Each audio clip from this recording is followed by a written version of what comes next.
What if I told you that the greatest pitcher in MLB history completely ruined his career all thanks to his horrible attitude? He would purposefully hit batters, was accused of taking steroids, and was caught in the middle of one of the biggest scandals in MLB history. Absurd behavior which completely overshadowed his impressive accomplishments on the field, highlighted by 7 Cy Young awards, an MVP, and an instrumental role in 2 World Series titles. So how did he go from the player everybody loved to one of the most controversial in MLB history? Well, to truly understand, we have to go back to his dominant college days, where one word was used to describe him: phenom. Everywhere you looked in the newspapers, that word was used to describe him, and it made complete sense. He was the standout ace on the Texas Longhorns pitching staff, leading them to a national title in 1983. So as you would expect, his name was atop many teams' draft sheets and was a shoo-in to be taken in the first round. Eventually, it was the Boston Red Sox who took him 19th overall in 1983, later signing him to a $120,000 signing bonus. This was a life-changing amount of money because growing up, his family situation wasn't so fortunate. You know, my mother she worked in 3 jobs in Houston. I helped my mother vacuum buildings at night. But there's a story where you come home, your mom is crying in the kitchen because they turned the electricity off. Yeah. That's why he made a promise to his mom after he got drafted. Yeah, I made the comment that, you know what, Mom, I'm going to make it, and you're never going to have your electricity turned off again. Guaranteeing this to his mother was all the motivation he needed to quickly climb through the Sox's minor league ranks and make his MLB debut just a year after his selection. During his time in the majors that season, he started 20 games and had great outings. He managed his first complete game in an 8-1 win against the Toronto Blue Jays, made some of the game's best hitters look silly, and even got better as the season went on, with his most dominant stretch from July 26th to August 6th, where he let up just 6 runs in 26 innings. Everyone around the sport was starting to take notice of the flame-throwing rookie, confident that he would become one of the game's best pitchers. That was until he faced his greatest adversity as an athlete, one which threatened his career before he even had a chance to truly get started. After explaining to the Sox his condition, they brought him to the notorious Dr. James Andrews, the man who performed the first Tommy John surgery, which has now become one of the most common procedures in baseball. It was at his office where they discovered the problem. He took my arm in a couple of directions, and boom, I came off the table. I said, "That's it." He goes, I can fix you tomorrow if you want.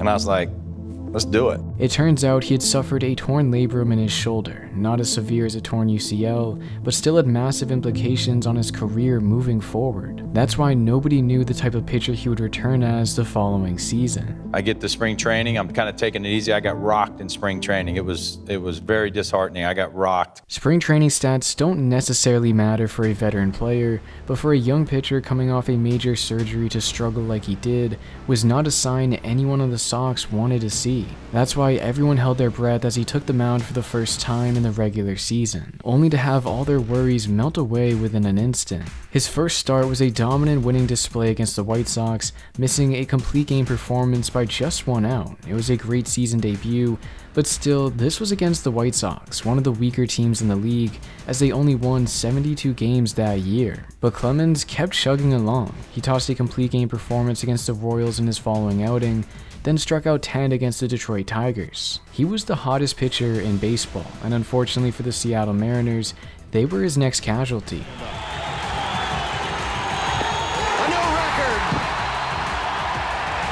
Clemens has set a major league record for strikeouts in a game. 20. On April 29th, 1986, he set the MLB record for most strikeouts in a 9-inning game with 20, shutting down any remaining doubts surrounding his labrum surgery as he emerged as the new ace in baseball. The player every fan wanted to see when they went to the ballpark, and one many believed would bring the Boston franchise back to the postseason for the first time in over a decade. Yet throughout all the media attention, he tried to make it clear to his friends and family that he was still the same guy they knew and loved, and that his sudden rise to fame wasn't going to change him. By keeping grounded like this, it allowed him to bypass the pressures of performing and keep excelling at the same pace. In fact, the Sox won his first 15 games of the season, allowing him to be named an All-Star for the first time, where he dazzled even more by tossing 3 perfect innings en route to being crowned the game's MVP. However, this is not where the silverware stopped for Clemens, because after finishing off the second half of the season at an equal pace, he was awarded not only the Cy Young Award, which is given to the best pitcher, but also MVP. Now, being named most valuable player as a pitcher is an incredibly rare feat that not many have been able to do. For instance, only 3 pitchers since Clemens have taken home this award: Dennis Eckersley in 1992, Justin Verlander in 2011, and Clayton Kershaw in 2014. A testament to just how much he dominated that season, allowing the Sox to punch their ticket into October baseball. At long last, the postseason atmosphere was back at Fenway, and fans across New England were lining up hours before the game to witness their beloved team gear up for a playoff run. With Clemens on the mound, they believed anything was possible, although they learned early on that he wasn't invincible. And he's 2-1 on Rupert Jones. Yeah. Somebody else has to come. Leaves with the Angels on top, 6-1. A blow-up in his first playoff game wasn't what anyone was expecting, as he was charged with 7 runs after being pulled in the 8th inning. Losing game 1 of a series is never the way any team wants to start off, but the Sox rebounded over the next few games thanks to offensive outbursts from their lineup to level it up at 3 apiece, allowing Clemens the chance to right his wrong from earlier in the series by being the hero in Game 7. Activated for the series if they get there.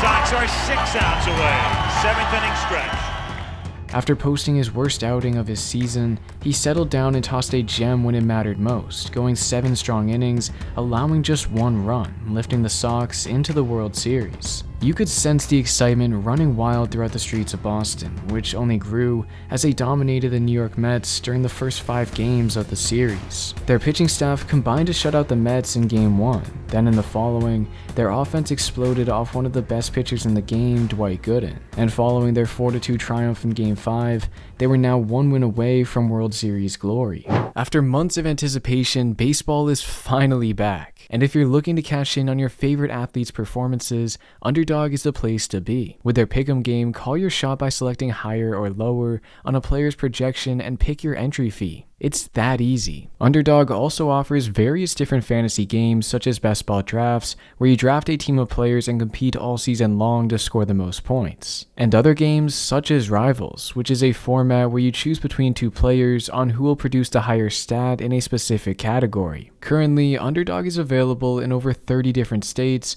so don't miss out on the action. Use my promo code 30GreenLight for up to $1,000 in bonus credits when you make your first deposit. That's promo code 30GreenLight for up to $1,000 in bonus credits when you make your first deposit, plus a free pick. So download the app today and turn every pitch into a W with Underdog.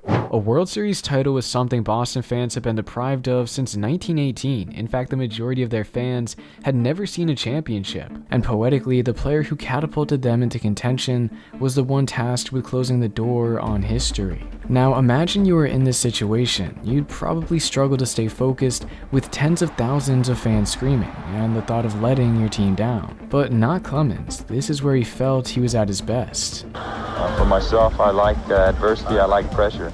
I like to be in the game when it's on the line, and I've expressed that to John McNamara that I want to be in there when that game's on the line. He displayed this calmness during the winner-take-all Game 7 in the ALCS and carried over that same success when the lights shined even brighter in the World Series. All game long, he navigated through the Mets lineup with his blazing fastball. Then, after tossing 134 pitches, he exited the mound with the Sox narrowly ahead 3-2 in the 8th inning. The game was still far from over, but people were already gearing up for a Sox win. I went inside to use the restroom at one point, I think in the 7th, and they got to prepare the locker room for the championship. Oh, no, really? And you saw the champagne and all that? Champagne, I got my first look at a World Championship trophy. 6 outs, that's all that was left before everyone in the Sox's dugout could run emphatically like children onto the field. But the Mets weren't ready to raise the white flag. They channeled the energy of the 55,000 in attendance at Shea Stadium and knotted the score at 3 apiece in the bottom of the 8th inning, siphoning all the momentum from the Sox, who continued to unravel with one of the most bizarre misplays in baseball history. Little roller up along first, behind the bag. It gets through Buckner. Here comes Knight, and the Mets win it. The series wasn't over after this game. They still had the chance to become champions 2 days later, but at this point, all the energy was on the Mets' side. Got Clemens wasn't used to losing. He was a champion in college and had quickly become the game's winningest pitcher. Yet his efforts weren't enough to steer his team towards the ultimate prize. Now all that was left to do was regroup and try their luck again the following season, and luckily for the team, Clemens continued to anchor their rotation. Between 1986 to 1992, nobody threw more innings, struck out more batters, or had a lower ERA than him. He was the undisputed best pitcher in the game and the one everybody wanted to see. People were trying to count every fifth day when I was starting to come watch. Ultimately, his success brought the Sox back to the playoffs 2 separate times during this span. Once in 1988, where they were swept by the Oakland Athletics, then again in 1990, where they also found themselves on the verge of being swept, down 3-0. It was win-or-go-home time for the Sox, with Clemens being given the responsibility to prolong their season. But what he did next was truly unthinkable. And he's saying something right there to Terry Cooney, and obviously in reference to Cooney's strike zone. The Sox's season was on the line. They needed another masterful performance from their ace, but instead they were left short-handed when he reportedly said, "I'll find out where you live and I'll get you this winter," to the umpire. A few hours later, the Sox were swept for the second time in 3 years, and it also marked the moment when some fans started to alter their perception of him. Because instead of owning up to his mistake, he tried to write the whole event off, claiming that he wasn't talking to the umpire, that he didn't verbally abuse him, and said that he had no remorse for his actions. It also didn't help that his production started to become inconsistent over the next few years. From 1993 through 1996, his ERA rose by almost 1 run from his earlier career marks. He wasn't voted into the All-Star game and garnered 0 Cy Young votes. Now, he was still above average but lost his ace status, which was one of the reasons why the Sox struggled to perform during these years. So after his contract was up following the 1996 season, general manager Dan Duquette had a now infamous statement. I think Duquette's line was, you don't give a 33-year-old pitcher a 4-year deal like that, and he's in the twilight of his career. After hearing this from his general manager, he decided to take his talents north of the border, signing a 3-year deal worth $24.75 million with the Toronto Blue Jays, a team which won the World Series in back-to-back years in '92 and '93, but struggled to find success thereafter. They hoped Clemens would be the one to bring them back to the promised land, and to start off his Blue Jay career, he was the exact pitcher they dreamed of having. By mid-July, he ranked towards the top in practically all major pitching categories. He was in the precise form he wanted to be in for his return back to Fenway Park, where he received mixed emotions from the sold-out crowd. Some were applauding him when his name was announced, while others booed. But regardless, he kept his head down and got to work, mowing through the Sox's lineup with ease, with 16 of the 24 outs he recorded coming via the punch-out. Then, after he finished his final frame of the night, he stared angrily towards the owner's box on his way to the dugout, letting them know the incredible mistake they made by letting him go. Because over the next 2 seasons, he was back to being the best pitcher in the game. His first year in Toronto, he produced arguably his greatest season of his career by capturing the rare Triple Crown, an achievement given to a pitcher if he leads the league in wins, strikeouts, and ERA. Production the Sox desperately needed that season as they finished with 78 wins. To add insult to injury, he came back the following season and did it again, becoming just the 6th pitcher to ever achieve this feat multiple times. Somehow, someway, he was back to being his best, capturing his 4th and 5th Cy Young awards. But behind closed doors, there was a supposed secret behind his success: steroids. In the second half of the 1998 season, the Jays hired a man named Brian McNamee, a former New York City police officer turned personal trainer. He was brought in as a strength and conditioning coach and quickly formed a bond with Clemens. It was that year when it was alleged that he injected him with steroids, which he detailed as giving him thick legs that provide the drive to keep his fastball humming at 95 miles per hour and muscled arms that reduce the wear and tear of throwing a splitter. From that moment on, he defied the aging curve and continued to pitch at an elite level into his late 30s, with his age 36 campaign kicking off in a different city for the 3rd time in his career, another AL East rival of the Sox, the New York Yankees. In fact, their biggest rival, the worst possible team he could have gone to keep the little respect he had from Sox fans, and they let him know their frustrations when he warmed up prior to his start against them in Game 3 of the ALCS, with signs reading "Traitor," "Have another donut, Roger," and whatever this fan is doing. Then, as the game began, they started to dig underneath his skin even further. It ain't Larry, it's That's Roger. That's the chant here at Fenway, and Offerman gets into one and right. Back as O'Neill doesn't see it. It's off the base of the wall. Offerman will dig for third. He'll make it without a play and a leadoff triple. Throughout his outing, they chanted, "Roger, Roger," limiting his ability to focus as he lost complete feel of his pitches. For a ball. That's well hit into left field. At the Green Monster, over the Green Monster, and a 2-0 Red Sox first inning lead. Ultimately, he survived just 2+ innings before being lifted from the game, where the 33,000 in attendance were able to patronize him one last time before he went into the dugout. This was his worst outing of his professional career, but in the end, it didn't matter as his teammates had his back and advanced to the World Series, where he was given the opportunity to clinch the title in Game 4 at Yankee Stadium. Roger Clemens is pitching with 10 days rest and 13 years of restlessness. He got to the World Series as a 24-year-old Cy Young Award winner. It's taken this long to get back. And not just any World Series stage, the mound at Yankee Stadium in the final World Series of the 20th century. All night long he dealt, while the Braves' bats were merely bystanders, praying to make solid contact swing after swing, but unable to do so, putting the Yankees in prime territory to clinch after he exited in the 8th inning, a position everyone knew they would not let up. A pop in the shallow left. The New York Yankees, world champions, team of the decade, most successful franchise of the century.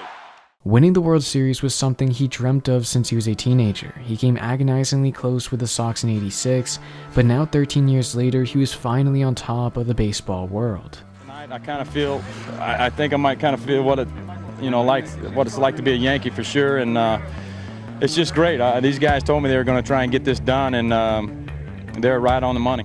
He finally got his championship, but during his first 2 years in New York, he struggled to find the same consistency he showed in Toronto, with his ERA jumping almost 2 runs. No player capitalized on his struggles more than Mike Piazza, a crosstown rival of the Yankees playing for the New York Mets. In his first 12 at-bats against Clemens, he recorded 7 hits, including 3 home runs. He was one of the few players to have his number, which he wasn't too thrilled about. That's why, ahead of their encounter on July 8, 2000, he predicted that he would be more aggressive in pitching to Piazza. Clemens is in pretty good company because Piazza's done that kind of thing to a number of big hitters, and that one comes in and gets him. Clemens trying to brush him off, aware of those career numbers, and Piazza is down on his back, stunned at the plate. As he lay down on the ground, it was clear he was in immense pain, later being diagnosed with a concussion. Clemens tried to downplay the situation by saying he was trying to pitch him inside, but this wasn't the first time he tried to intimidate a batter by pitching inside or hitting them. Back in spring training, his teammate Derek Jeter feared him so much that he stepped into the cage wearing a catcher's mask, chest protector, and shin guards. That's why with this reputation, Piazza believed it was on purpose, so he did not accept his apology. I think I hit 3 guys above the shoulders in my career. I called all 3 of them. There's only one that didn't take my call, and that was Mike. After this incident, the headline sparked with word of the Yankees and Mets rivalry being ignited. That's why when the two met up later that year in the World Series, excitement only grew around the league, hoping to see another drama-filled encounter between Clemens and Piazza. They were not disappointed. The barrel of the bat comes back at Roger Clemens, and he fires the bat back toward Piazza. This was a blatant intimidation tactic, which surprisingly didn't get him thrown out of the game. However, his reputation continued to sink, with the commentators saying what everyone was thinking. Joe, there were a lot of people who defended Roger Clemens when he hit Mike Piazza in the head. I was one of them. In my view right now, Roger Clemens is dead wrong. You can't take up the better part of the bat, the fat part of the bat, and fire it into foul territory near Piazza. Obviously, Piazza didn't mean to do that. All he got from this incident was a slap on the wrist fine, which didn't matter as the Yankees went on to win their 4th title in 5 years. They were a juggernaut with practically every one of their star performers returning for the 2001 season. Clemens, now age 38, knew he needed to step up his game. That's why when McNamee's contract was up with the Blue Jays, Clemens persuaded the Yankees to hire him. He even covered part of his salary as well as personal training during the offseason. Now back together, Clemens made it clear he was ready to use steroids again. This was precisely what he needed to continue to pitch at an elite level. In 2001, he took home his 6th Cy Young Award and pitched masterfully in the World Series, going 7 strong innings of 1-run ball in Game 3, then 6 1/3 of 1-run ball in Game 7. He was in line for the win until the Diamondbacks rallied in the bottom of the 9th to shock the Yankees. It was a disheartening loss for the entire organization to come up 3 outs shy of a 4th straight World Series title. As for Clemens, this looked like the beginning of the end for his career. He regressed the following year, and in 2003, he was below average for his standards, so at 40 years old, he decided it was time to retire. A decision which lasted not even 3 months, as he signed a 1-year deal with the Houston Astros, where he found a second win, winning his 7th and final Cy Young Award his first season, 2 more than Randy Johnson, who holds the second most. During his time with the Astros, he also took part in his most emotional game of his entire career, starting the night his mom passed. And the doctors basically told us this is it. She's gonna pass on over, and I was supposed to throw that night, and I knew she would want me to pitch. But I pitched, and I tried to get everybody's mind off of what was happening. And he knew his mom would want him to pitch, so he went out on the mound and pitched his heart out, tossing 6 1/3 innings, allowing just 1 earned run. This was a great homage to his mother, who worked effortlessly to give him everything he had in life, which he was able to pay back once he made it big, just like he promised her when he was drafted. Then, after a couple more years pitching in Houston and another in New York, he finally retired, leaving his career behind with the 3rd most strikeouts at 4,672, the most Cy Young Awards at 7, and 2 World Series titles. Figures that would surely place him into the Hall of Fame. That was until the alleged secrets of his past were revealed when the infamous Mitchell Report was released on December 13, 2007. This was a private investigation done by former U.S. Senate George Mitchell, detailing the history of the use of illegal performance-enhancing substances by players in MLB. His name was printed in this report 82 times. Another name which showed up often was Brian McNamee, who Mitchell described as a possible distributor of steroids, citing Andy Pettitte, Chuck Knobloch, and Roger Clemens as being the 3 guys he injected. Because of this, McNamee came clean, stating that he injected Clemens with steroids in 1998, then again in 2000 and 2001. Clemens, on the other hand, continued to deny these allegations. Never a human growth hormone? never. Never testosterone? Never. And never an anabolic steroid? Never. However, his words weren't fully trusted, with Washington prosecutors indicting him in January of 2009 to hear evidence regarding his potential perjury before Congress. This was a long testimony which ultimately took him until June 18, 2012, where he was found not guilty on all 6 counts of lying to Congress. But the damage had been done. His Hall of Fame resume was completely tarnished, falling off the ballot after only reaching a high of 65.2% of the vote, 10% short of the 75 required to gain entry. Although despite missing out on the Hall of Fame, he made his opinion very clear. I didn't play the game of baseball to make the Hall of Fame. The Hall of Fame is not going to define my career. With that being said, do you think the steroid allegations or his sometimes arrogant personality ruined how we perceive his illustrious career? Let me know in the comments, and if you enjoyed, please consider subscribing. We're almost at 20,000 and I'd love to have you on board. Also, if you would like to learn about a player who played in the same time frame as Clemens but openly talked about his use of steroids, which helped him become one of the most powerful players of his generation, then click the video on your screen to find out more.